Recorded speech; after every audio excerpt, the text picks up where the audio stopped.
Peace. I just wanted to add on a little bit about the video recently that I put up, Learning How to Learn, and this is an addendum.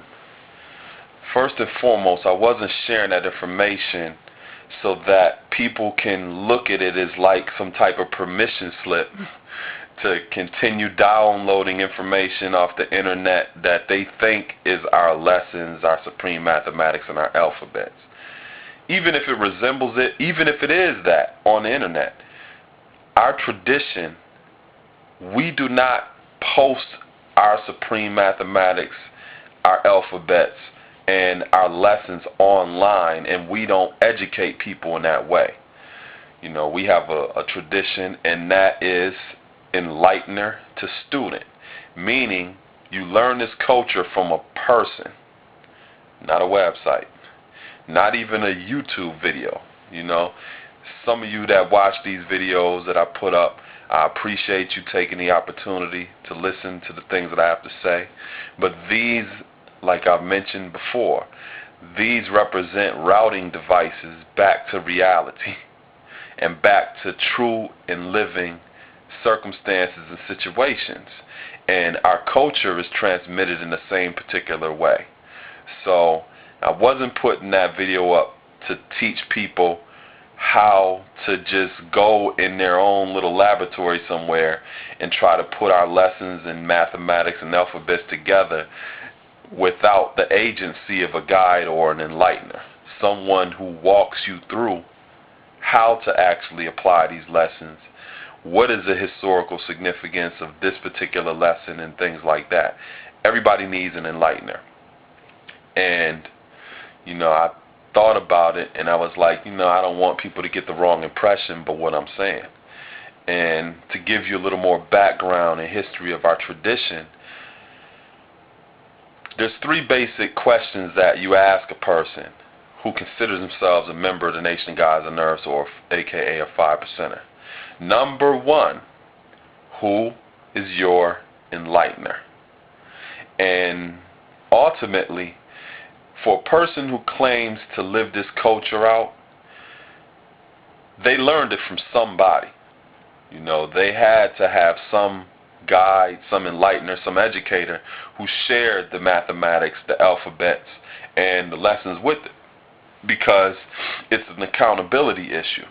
And also, it maintains integrity so that the culture and the principles we live and what we value does not become bastardized. So, you know, you meet somebody, you ask them, they say that their name is, you know, Queen so-and-so or the God so-and-so. You ask them who their enlightener is. And it should be someone that exists or did exist. Someone somewhere should be able to vouch for this individual and say, oh yeah, I know so-and-so, and if they are alive, they should be able to vouch for you. And say, yeah, I shared this knowledge with them, I taught them. That maintains integrity, and lineage is very, very important in this. So that's one of the first and foremost questions. If a person doesn't have an enlightener, that is the first indication that the bastardization of the culture is happening on some kind of level. It doesn't mean that this person is not sincere. It doesn't mean that this person may not be intelligent. It doesn't mean that this person is not a good guy or a good girl. It doesn't mean any of that. It just means that as far as really learning the application of the principles and the values and things like that, they didn't have nobody to show them the way, so there's going to be some loops in their logic. There will be something that's missing there because there is no lineage. There is no connection. There is no bond. There is no real relationship with what this culture essentially is. So that's the first initial question.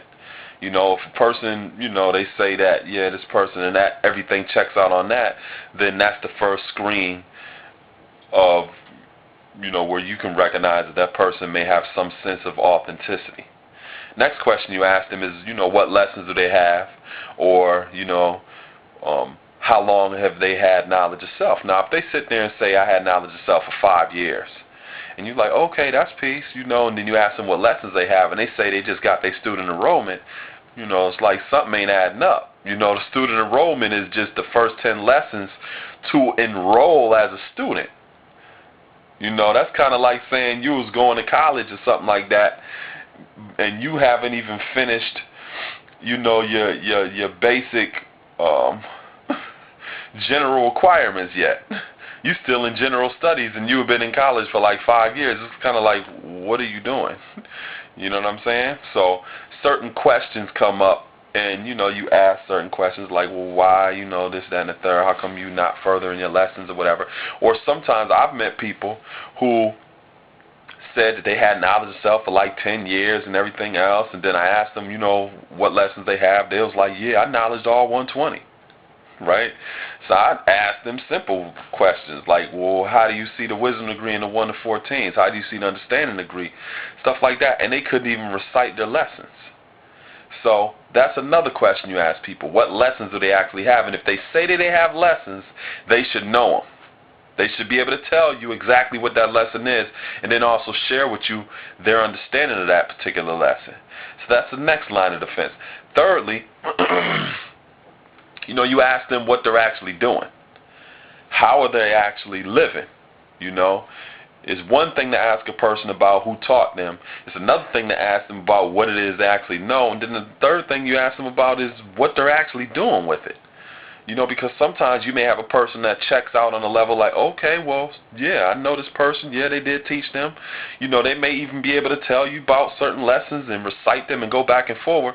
But then when you look at how they're living and what they're doing in their life, it's kind of like, well, what's up with that?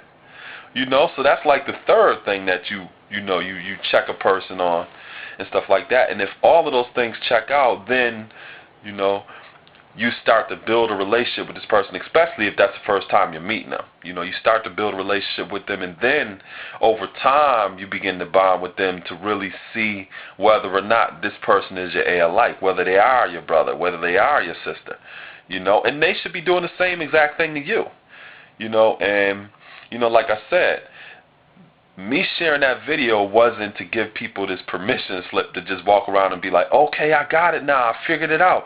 I can just, you know, I was giving people some of the prerequisites of what is necessary for them to even be able to approach learning how to apply the principles and the values of this culture, how to actually utilize the lessons in the supreme mathematics and the alphabets and stuff like that. But you still need the guide. You still need an enlightener. You still need an educator. That is a standard tradition and a protocol that we have instituted since the founding of our nation, and that has allowed us to maintain the type of integrity that we still hold to that day. You know, so like I said, I just wanted to emphasize that that video was not about, you know, okay, everybody, go to the internet and download whatever you can and try to make force-fit analogies, and then you're going to be living it out. That wasn't it. You know, I was just showing people basically how simple, you know, and practical our way of life and our culture is. And, you know, willfully, that helped a lot of you out in order to take some more initiative and connect with some Enlighteners or somebody that may be local, or you may even have to travel to go do it. It's important, ain't it? So you know, willfully it inspires some people to do that, and then willfully that this video as well will give people a little more clarification of why I even shared that. So with that said, you know, everybody enjoy your night. It's kind of late right now. It's probably like about the wisdom hour. But y'all enjoy your night, and peace.